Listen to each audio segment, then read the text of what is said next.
that gives you a sense of pride. And this is intrinsic pride. And so that's when we're talking about self-confidence. We're going to look at something called the marshmallow. And it's about impulse control. Because part of this team is the whole idea that you will have to delay gratification. And what delayed gratification means, that you're willing to give up 4 Saturday nights to stay in, to get the work done, because of the impact it's going to have on the student population. So when we talk about student population, and by the way, you may never know the impact you have. Because the way how many times I've been around the world, what I know is most of what I do, I'll never know. So that's where we talk about value systems. That's where we talk about grace. That's where we talk about we do it because it's the right thing to do. And then in terms of transparency, so I was talking about being honest and humble. So there's going to be extra commitment on you, not just as a leader, but also as a student. So if you're not doing your job, tell the president you're not doing your job.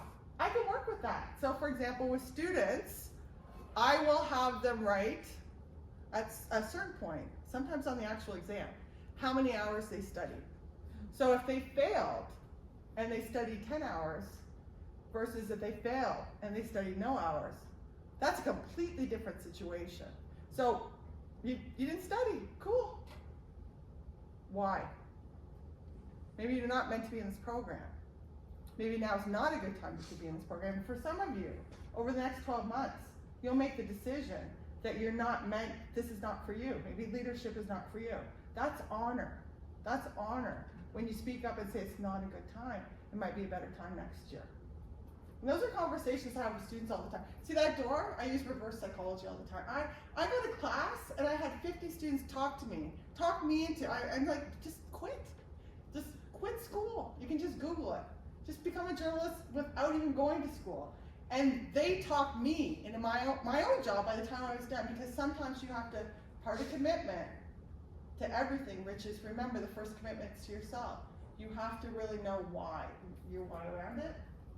And how adaptable are you? And that's why there'll always be a challenge, and how flexible can you be around that? So Nav shared that when he went into being a student president, because he's been a student leader for a very long time, that he had to be adaptable around his personality.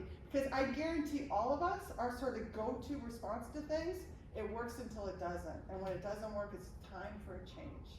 So one of the things that I did, I'll share some more resources. I've been running for the drive for 5 years now, 18 publications.